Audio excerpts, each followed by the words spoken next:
introduce yourselves and Sure. the Illinois group. All right. Well, thank you everyone for joining us. We are the team from Illinois. We are the Illinois Elevating Special Educators Network.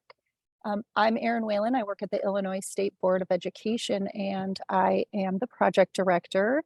With me today is Stephanie Woodley, who is our grant coordinator, who works out of the Regional Office of Education in Illinois, which are kind of intermediary educational entities kind of in between the district and the state.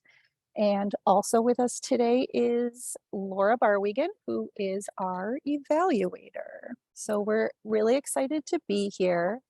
And what we're going to be kind of chatting about today is our use of the state capacity assessment and the regional capacity assessment, and how we have used the results from that tool to drive our work. And there have been a lot of unexpected things that have come out of this instrument and out of the data. So we are just really excited to kind of share a little bit about our grant, about the tool, and just some of the unexpected things that came up and how that has led us to kind of move forward with our work. So I am going to turn it over to Stephanie. And I was kind of asked right before we got started to do something similar to what Jennifer did this morning with the 2 truths and a dream. And I'm going to put that into our why and our how. So it kind of fit in with that a little bit. So I just want to give a little bit of background before Laura really goes into the state capacity assessment and the regional capacity assessment and how we really used that in our own capacity building. So when we're talking about our why, as Erin said, I'm based out of a regional office of education. Again, that kind of intermediate place between districts for our entities and the state. And every year, the Illinois Association of Regional Superintendents of Schools, they put out an educator shortage survey, and we just got those results back. So they actually fit perfectly into this within our special education landscape in Illinois.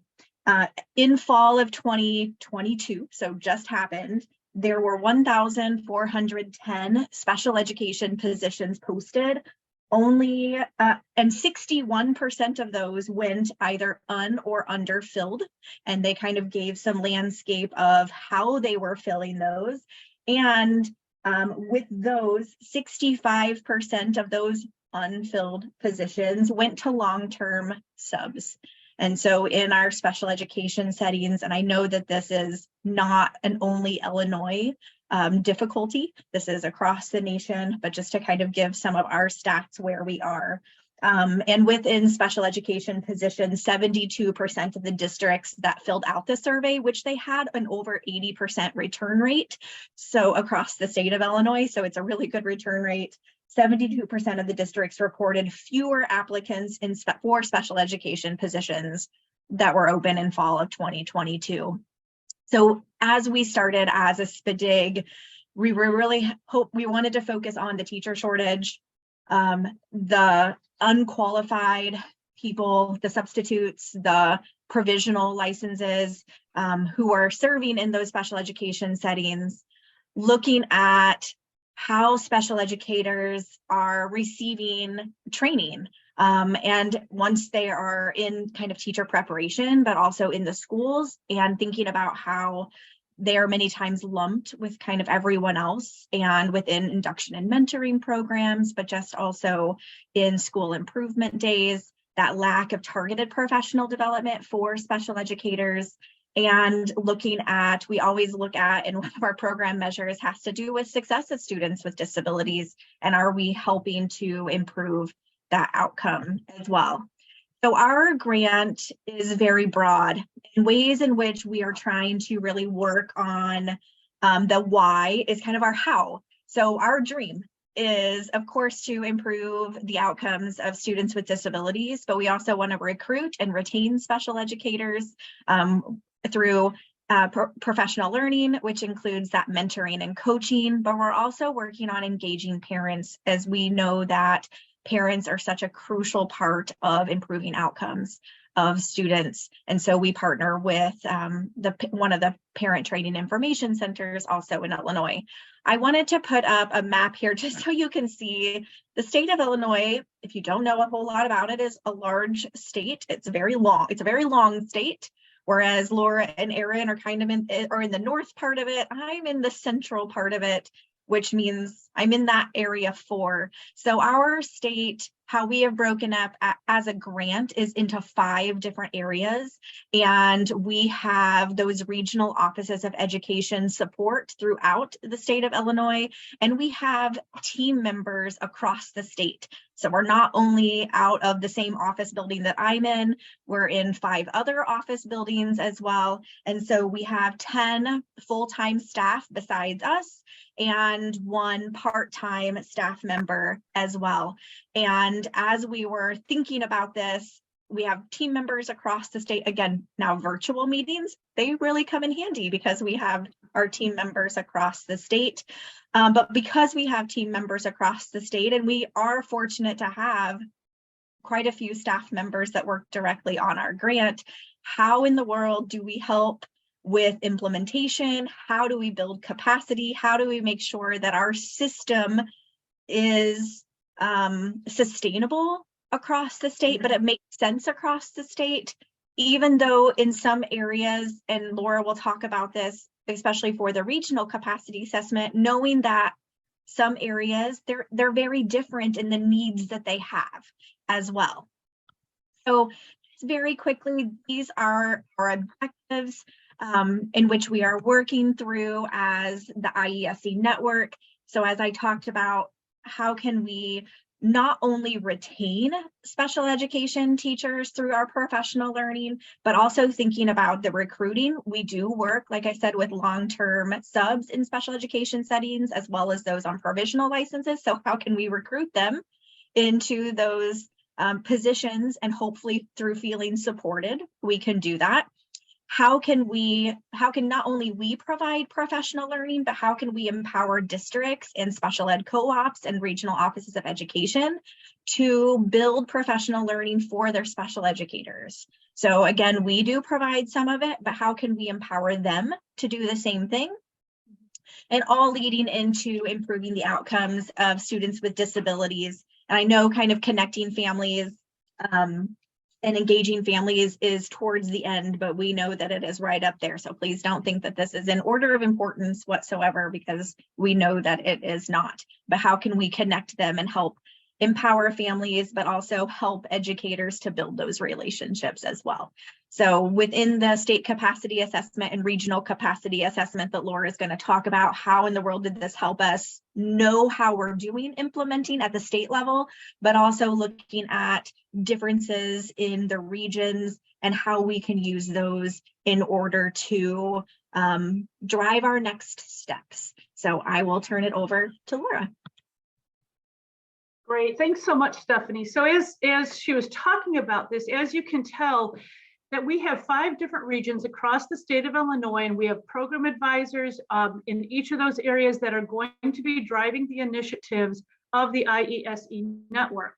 And so our question, it says here, the driving question for us then, or actually for me as the evaluator, is does the state of Illinois have the capacity at the state level and the regional level to implement the effective educational innovations necessary to address the stated objectives of the grant, which Stephanie just highlighted?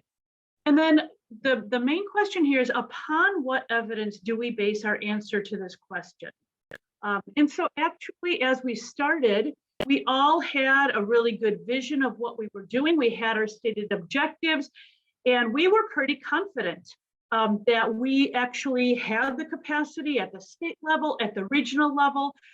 So really what we just needed was to gather the data to just kind of put in our annual performance report, just to kind of confirm what we already knew we were doing pretty well.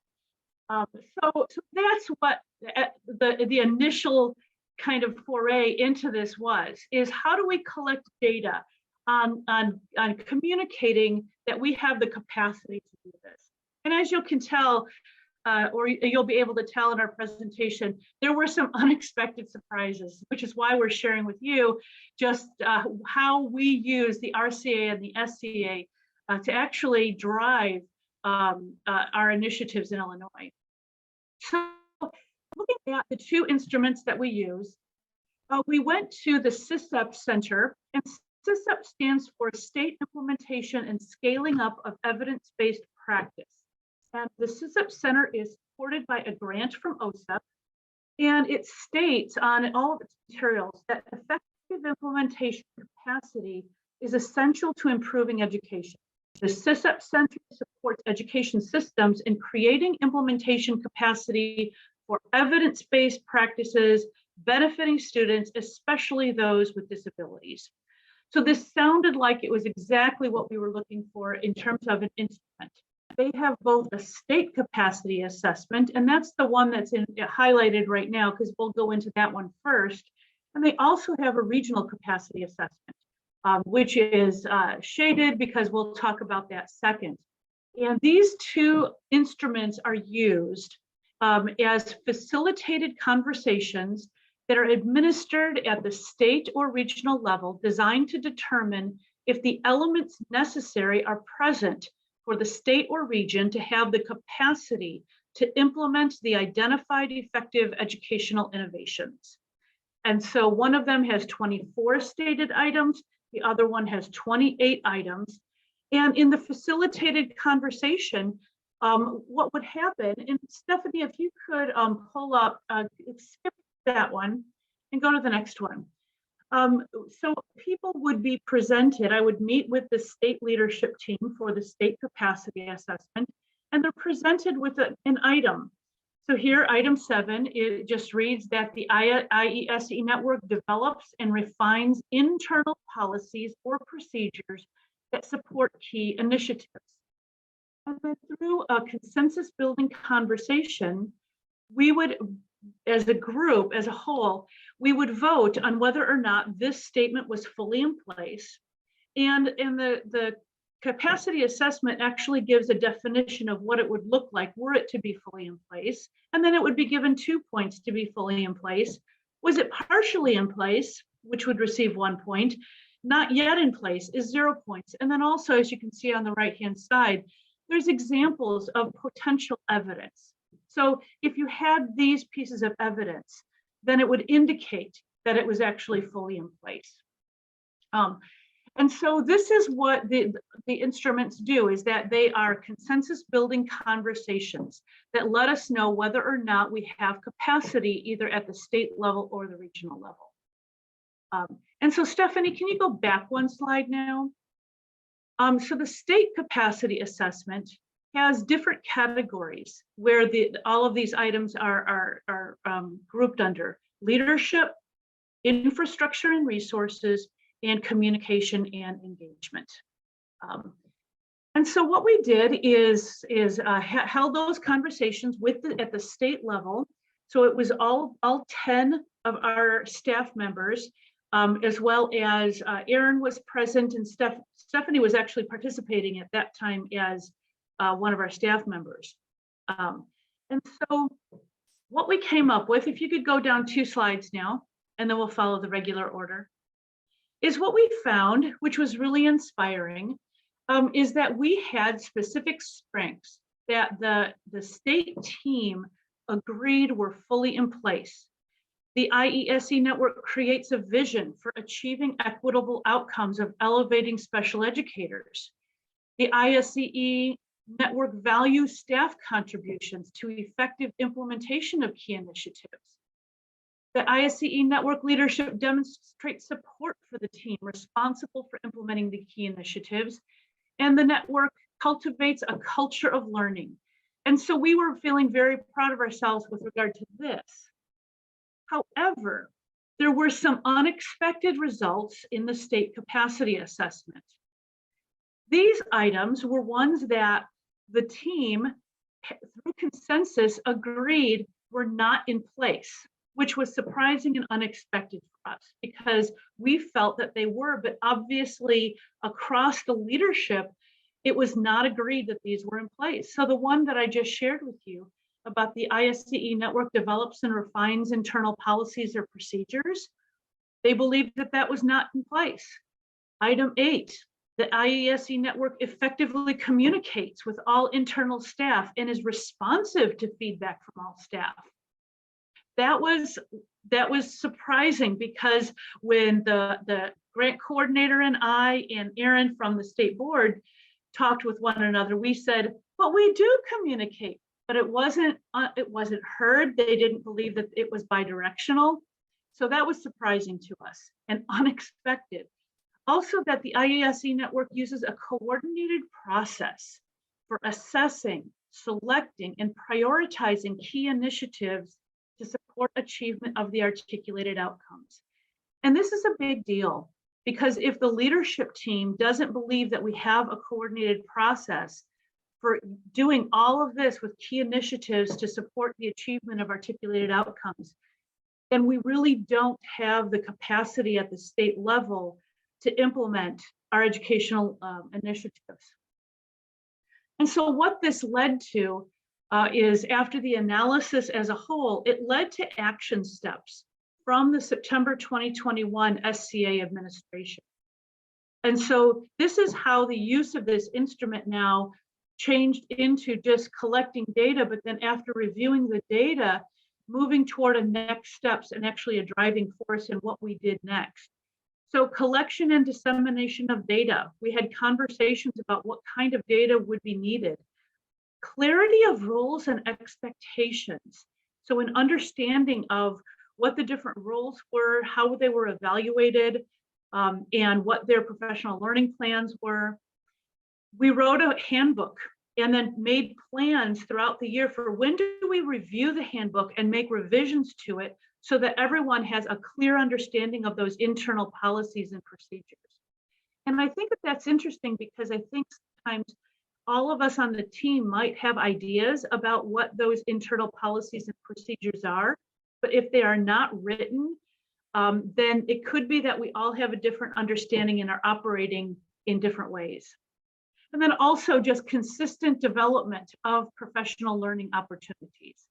And so the professional development was what we were doing across the state, and we wanted consistency across the board. And so those using the SCA then enabled us to actually have a focus of what we had to do next in order to be able to demonstrate capacity for the state. And so after re-administering this again in October of 2022, you can see the scores of what growth we saw. So in September of 2021, we had a 50% score in the leadership items. And then in October 2022, it was up to 88.889%. In our infrastructure and resources, which were actually pretty good in September of 21, 83%, we moved up to 91% with that. And then also the communication element and engagement, again, was around near 55%. October, it was up to 88%.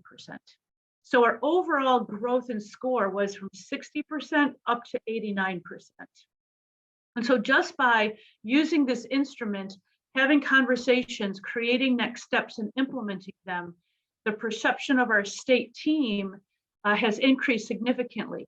We are going to be doing this again on March 17th to again ascertain whether or not we are continuing to grow in our capacity as a state to implement these educational innovations. We also used the regional capacity assessment. And this is something that I just did one yesterday, and I'll do 4 more in the month of February. And what I'm doing is I'm interviewing or facilitating the consensus building conversation in each of the regions. And so the staff members of the region are present.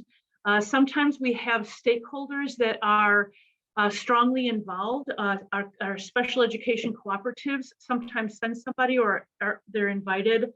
Our regional office superintendent is sometimes invited depending upon the structure of the region. And we have that same kind of facilitated consensus building conversation about the capacity for the region to implement those objectives. And so what we found, here's just the scales for the regional capacity assessment: leadership, competency, and organization. Yeah, go ahead, Stephanie.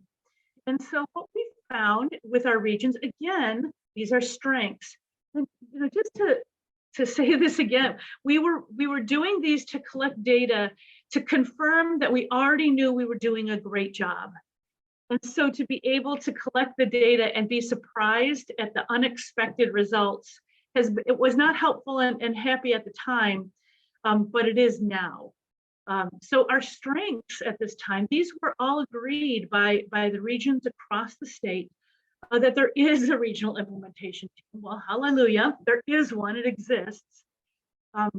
The REA allocates resources to support the development of district implementation capacity. Well, the resources come from the grant funding. So I'm really happy to see that they agreed that those resources were there. And that also we are engaging in exploration stage activities with the districts. So having those initial conversations. However, at the regional level, some of the surprising, unexpected results were that the regions, in fact, I'm thinking about one region in particular, one area team. As we were going through this, we were about halfway through the conversation, and they looked at one another, and then they looked at me, and they said, "We're not doing very well on this, are we?" I said, "You know what? You are where you are. And so we just need to collect the data and agree this is where we are. This is the importance of data." So some of the things that they said were not in place. The RIT has access to relevant data. Ouch, as a project evaluator, that kind of stings. So what kind of data were they needing? Some of it's at the state level. What kind of data do they need from that in order to function well? Also, the RIT uses a communication plan. One of the indicators of fully in place is that the communication plan is written. And so they had no written communication plans for how they communicated, not only with one another, but with regional offices, with area stakeholders, with districts. And so that was not there. The most surprising thing was that across the board, every single area agreed that that was not in place. They didn't have an implementation plan. So that they knew what they were doing, but again, it was all informal and conversational. There was nothing in writing with clear next steps and goals of where you're going to reach at a certain time. So there wasn't a regional implementation plan at all. So these were unexpected, surprising, a little embarrassing at the time, but what it led to is our ability to now design, okay, let's kind of eat humble pie, and what do we need to do? And so our next steps from that were creating written implementation plans. So the grant coordinator worked extensively with each of the areas to create these written implementation plans alongside them. Also, formalization of administrative processes. So again, those communication plans, all of the administrivia, sometimes I like to call it. And also then again, we're seeing that completion of the IESE network handbook. That was both at the state level, but there were also regional components that needed to be included in the design of that. So those were the action steps that were created from the September 2021 administration.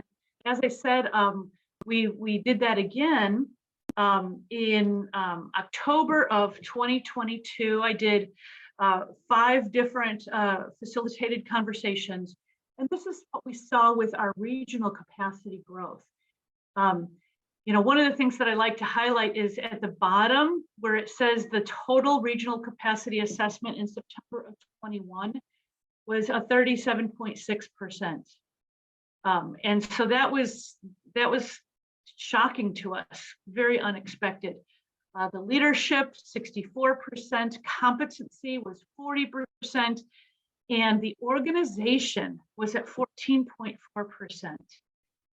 And so a lot of it had to do with the lack of an implementation plan, communication plan, agendas and minutes from meetings, all of those types of things.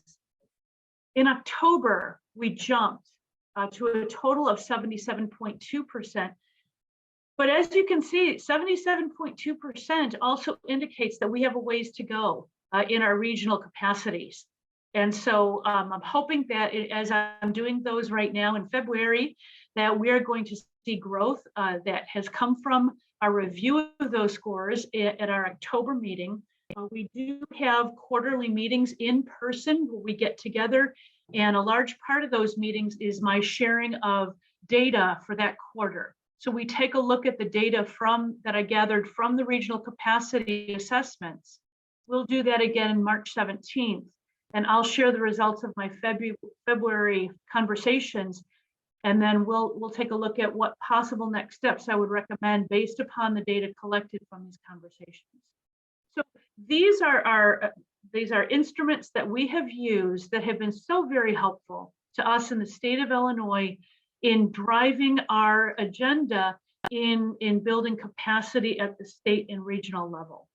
And so, Erin, did you want to talk a little bit more about the overarching implications from the state level? Yeah, absolutely. So as Laura said, when we kind of got those results, they were definitely unexpected. And I will say we were a little bit bummed at first and kind of didn't know how to feel about everything. But, after talking it through with, us, we kind of realized how beneficial this information is. It's not always great to hear that you're not doing great, but we are still so early on, and we just kind of had to change our frame of mind in the way we looked at it and just say, like, this is going to be how we drive our work moving forward. So really the first thing is capacity development, right? That kind of prioritizing a key initiative. So when we started, we had an application to work off of. And so the results from these instruments kind of helped us take that application and that vision and kind of turn it into something more concrete, right? These actionable steps. We were definitely in the beginning flying the plane as we were building it, as they say. So, we know that we wanted to expand reach throughout the state and have a greater impact statewide.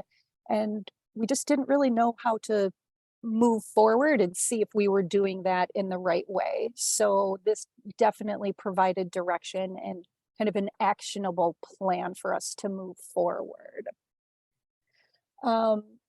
And then the data has been really important for me at the state level to kind of share that with ISB leadership, with ISB, we say Illinois State Board of Education, ISB, to share that with leadership and kind of inform others in the agency about the work that we are doing and how that actually ties to other initiatives that are going on at the state level. The Illinois State Board of Education has their strategic plan, which centers around student learning, learning conditions, and elevating educators. And so our work directly, and the data from our work directly affects the work that we are doing at the entire state. We kind of inform this, third part of our strategic plan, this elevating educators. What other projects are kind of going on at the state level, and to see how we can continue to work together to build capacity. We are only 10 people in the field, and so leveraging partnerships and using other projects, collaborating with other projects has definitely been a way for us to be able to build capacity. And then our advisory council has been really instrumental too. Not only do we kind of share the results of these things, but we get feedback from them and in what is needed in their area. So what they see in their area, what the needs are in their area. and they're able to kind of help us guide the process. And this leads to more involvement and more engagement with our partners as well. And let's see, so definitely, I think one of the biggest surprises too was these communication protocols. You know, I'd always be like, oh, you can just email me, let me know what you need, you know, but right, we didn't have any of that stuff written down or how to get a hold of people if you need to. So that was something that we just kind of were like, oh, well, yeah, you know, so while it definitely was surprising, but it was also something that we were like, this is going to be really helpful to get this down. Um, so it's, you know, how I am able to also communicate with various people, stakeholders, at the state level, at the regional level. So some things that have come out of that is every month I hold a stakeholder meeting. So it's myself, Stephanie, and Laura, and directors here at the agency, the regional superintendent from ROE 9, and some other stakeholders. And we share data, programmatic data. We talk about fiscal responsibilities and stuff like that.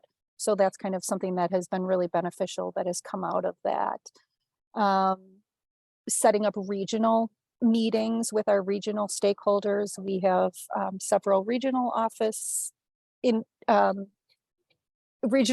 of education that are involved. So setting up, you know, quarterly meetings with them to just kind of find out what is going on and kind of get feedback from them.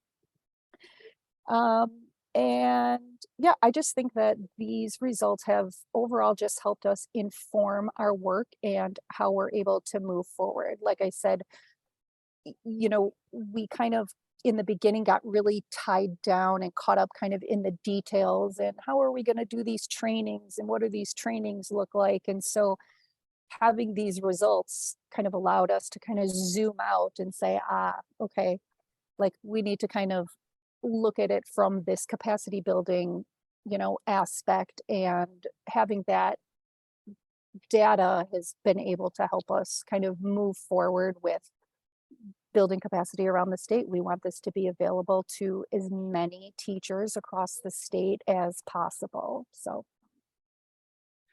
I think yes. that as a result, just as we move into just a conversation, we had two questions that we wanted just to hear from you. Have you used the SCA and RCA in your SPDIG? And if so, what were your unexpected results that helped strengthen your implementation of effective educational innovations or weaken them? Did you have problems with using it? If you haven't used it, what are some possible applications you might envision for ways it could help support your capacity development? We'd love to just hear from you so that we can continue to grow from other people who've used this. Or if you have any other questions, feel free to ask those as well.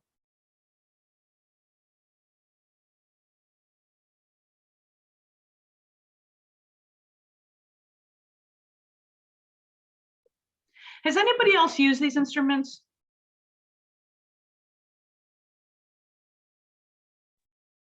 Hi there, this is Hi. Anne. So Hi, Anne. Montana, I'm from Montana. We just started implementing the RCA in our regional CSPD areas. And so, you know, we just gathered the results and are looking at them, and they're very, very low results. Mainly Encouraged. because people didn't know, you know, what the questions meant and things. So we have a lot of work to do. It'll be interesting to see, you know, using this year as a baseline and then moving into next year, how things will look and what we need to work on.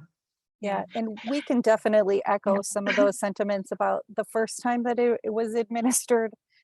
Even just the whole process of the consensus and what the questions mean. And there were definitely some terms that they like would refer to groups of people and things. And it was like, well, who does that mean? Is that the state? Is that the people up here, or is that us? Or so yes, we saw those numbers and we were like, what? But it got better. It really did. It really did. And even though our results were not great in the beginning, it absolutely helped make our next round of, results even better and, help us with an actionable plan. I don't, Laura, did you And have there, anything? yeah, and there was a time where we actually, after conversation of all the different items, there were some questions that I could answer about the terms, and there were some that I really couldn't. And so I followed through actually with CISEP, the CISEP Center, which is out of North Carolina, Chapel Hill right now. And I just had a Zoom meeting with Karen Ward, and she was just really helpful in being able to give confidence to where I thought that of what I thought those meant, and just affirmation that we could take, like, as you could see when I showed the item number 7, it says the IESE network. So I plugged in the language of our network so that it made more sense to the people who were discussing it. And then we talked about some of the other elements. Part of the evidence on a lot of the ones that were fully in place required a written something or other. Right. And she just pretty much said, yeah, it needs to be written because of what we just talked about, that if it's not written down for people to go back to, then everybody's kind of understanding the item in a different way. And so we've been moving toward written types of things. So be encouraged, look at the results, and then, hopefully, you can pull out from those results some next steps to allow it to drive you to grow. And I kind of came at it, I've been in it in 2 different capacities. One, as I was sitting in a region, in an RCA, because that was my position at the time last year, in an area in which I thought we were implementing things. And we came into the RCA very confident, like, yes, this is gonna be great. And then we're like, whoa. It was, we didn't know what we didn't know, almost going into it, thinking that we were doing all of these great things. We, in our area, had all of these stakeholders come to this meeting. And then it was, well, as an IESE network team member, we didn't know how to define it, let alone our stakeholders know how to define some of the terms. And they were all absolutely wonderful. We kind of got some good laughs out of things that we didn't know we were supposed to be doing. A lot of them having to do with written. It's not that we weren't doing it, they just weren't written down as a process. And so it really did lead us into that. But we also realized, now taking over this role this year, in the various regions around the state, how they define some of the terms, it's different depending on how, like, who the team is implementing it. For example, we have one area of the state, they don't have a regional office of education tied to them like the other areas do. So how they define their terms are a little bit different than how other parts of the state define some of those terms. So in the month of January, and then I just met with the last team on Monday because we had ice, and so it had to be rescheduled. I went to each of those areas in person, and we walked through some of the areas so that they had a better understanding of what some of those terms mean. Some of the areas were, yep, I know what it is, and some of the regions were like, I have no idea what all of these things mean. So it's like, how do you put it in terms of what we're doing? So effective innovations, that was a term that really caught some of them off guard of how do we define, or how do you as a region define effective innovation? So in some cases, it really was just going through some of it and helping them to see how they define it. And then that we'll see kind of our results then of this next RCA.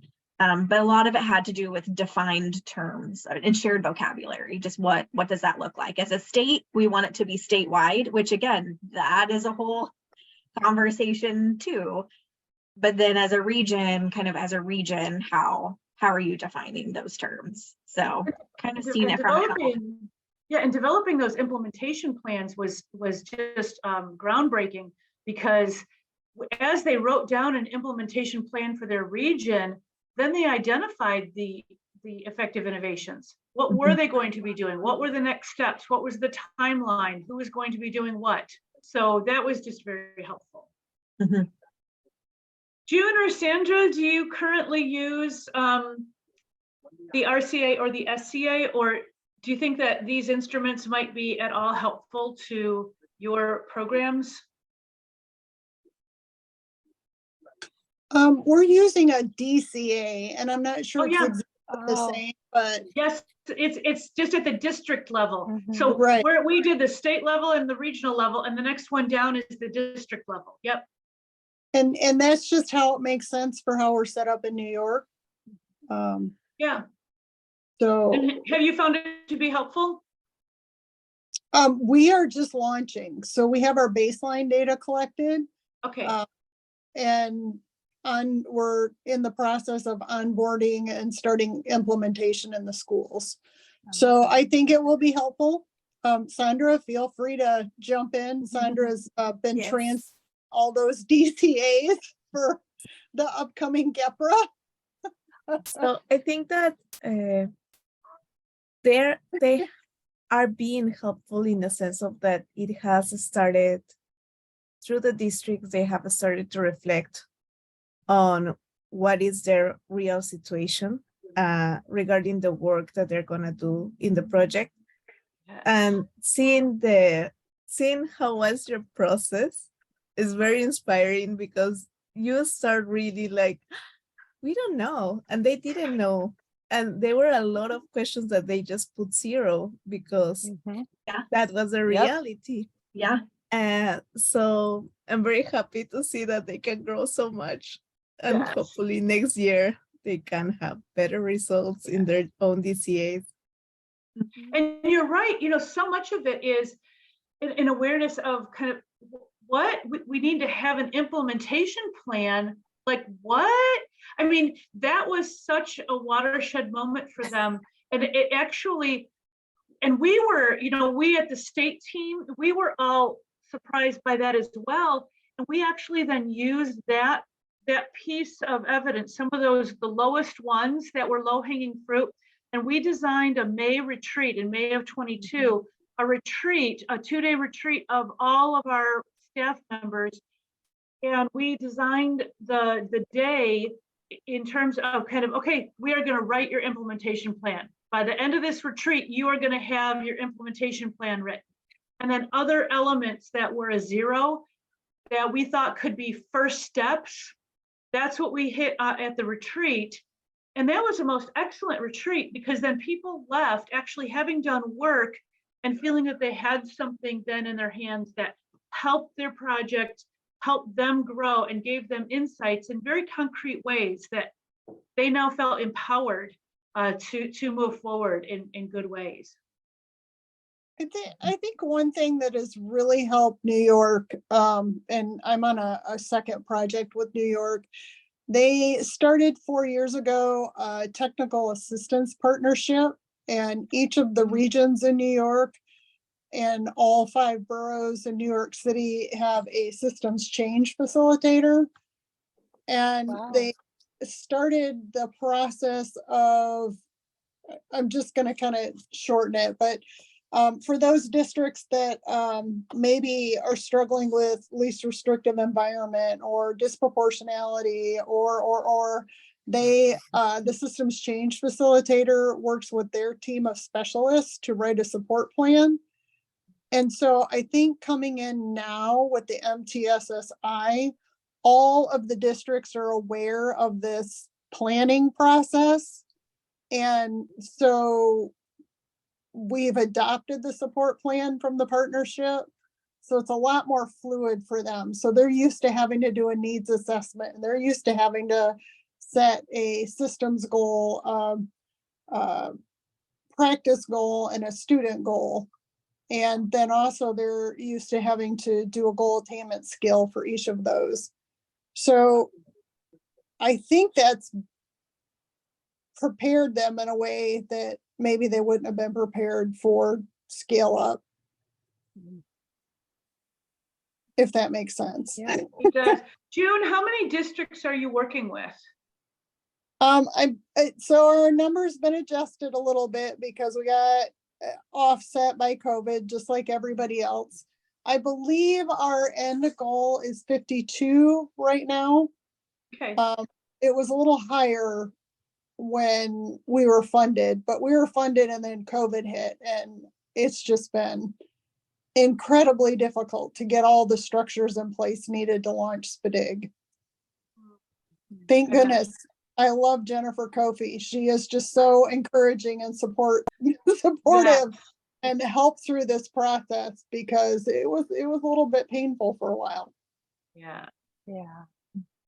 Well, you know, like we said, this was definitely a very humbling experience for all of us, but an amazing learning experience. And it actually, Yeah. I think, really helped us have concrete plans to move forward, because, you know, it's like, oh, we're doing great, but what are you doing great on? And, you know, where do we need to, you know, kind of change things up? So our information is up here on the screen. If anybody wants to reach out, especially to Laura, if you have questions about the instruments.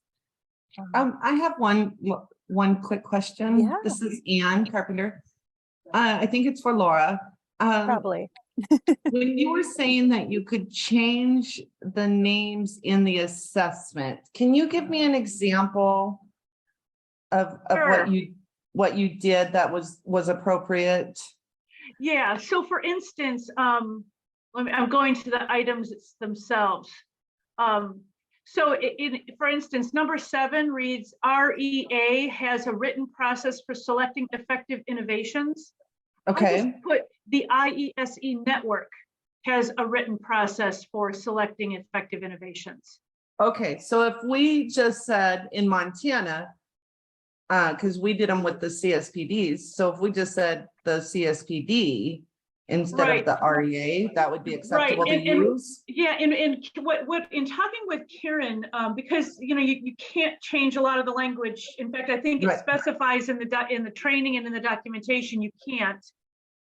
But in talking with her, if you're just kind of now using language to make it more accessible to your audience, you know, that's really what the changes that I made. It was more for accessibility and understanding of those. That probably would have been a game changer for us. Well, and that's exactly, and you know, and then also in reading over to the documents and understanding my role as the administrator of it, you know, I can answer clarifying questions. So sometimes people would ask me a question about, well, what do you mean? I'm reading 11 right now. Value staff contributions to effective implementation of key initiatives. And sometimes the question is like, well, what do you mean by key initiatives? And so then I believe that's a question I can answer to be clarifying and to clarify, okay, so for us, what our key initiatives are and list them. But I can't answer questions if they ask, well, Barwigan, what do you think that we have this? Well, no, that I can't answer that. I'm just a facilitator. They have to answer that, but I can clarify what some of the language means. And so I spent a lot of time with the items before actually doing the administration to make sure I understood it. Okay. And so that then I could answer those clarifying questions. So I think Great. Grace was telling Thank us you. that it's time to go. Yeah. I really appreciate the discussion, and your results are outstanding. I wish we had more time to talk like more transitioning to the next session concretely about the actual stuff that you did to get to those results. But thank you all very much. Thank you, Illinois, for presenting and for